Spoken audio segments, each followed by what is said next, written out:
up guys, this is Gil from Black Hole Comics, and today we got a throwback figure here. There's a figure that I've had in my collection for a minute. It just got lost over at my dad's house. I had it in storage over in his, he has a little closet in his garage. I had it in there and I lost like a couple boxes worth of figures. I recently found both of them, so I'm going to be slowly going through some figures that I recently found. That have been part of my collection for probably close to like 10 years now. Street Fighter 4 Ryu, made by Neca. There he goes in the packaging. Before I was a mint on card in the box collector. Now I like opening them up and posing them. Here's a little bio on Ryu. And a little picture of some of the articulation, the anatomy and whatnot. And these are the other characters. I did have Ken. At one point, I think I sold him off because he's not in my collection anymore. Player select. You're going to go ahead and crack him open. As accessories go, he does have these two fisted hands, and he does have these two open palm hands, which are done fairly well. Got a good little detail on them.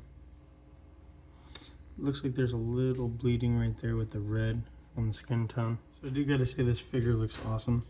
Like the hair done on it, the hair sculpt looks really nice. The hair, the headband in the wind. Kind of wish that this was articulated. You can see just from that little bend, it's already starting to rip a little bit. So yeah, it does look really good. A lot of nice detail. Nice paint work on it. It's not as good as the Soda Ryu figure. That probably is a bit better, and it also goes for about double the amount. Got nice little characters right there. Yeah, this figure looks really nice. I like how it came out. So as far as articulation goes, Ryu does look down into his chest.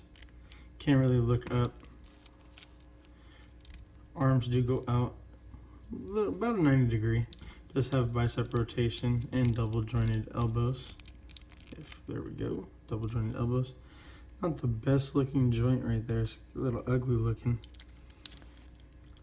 It does have rotation at the wrist, and it does hinge up and down.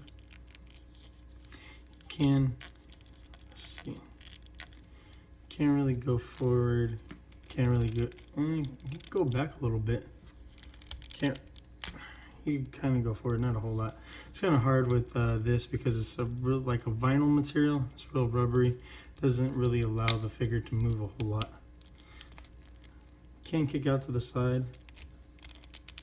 Can kick forward and back. There is a thigh cut right there, which looks pretty horrible like that. That's real ugly looking. Actually, the whole entire crotch is pretty ugly looking. It's just all hidden from his shirt right there. It does have double jointed knees, which that is horrible looking. It does go down one click, and it does go up one click.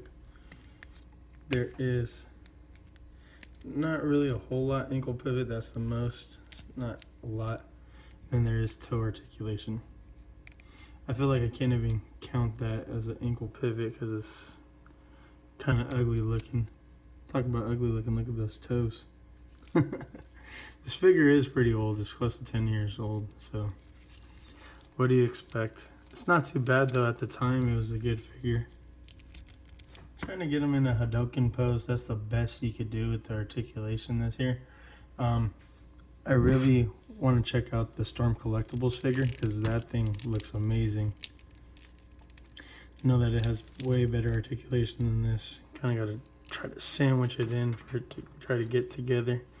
Alright guys, go ahead and hit the link right there for my last action figure review. Please like, share, and subscribe. Thanks.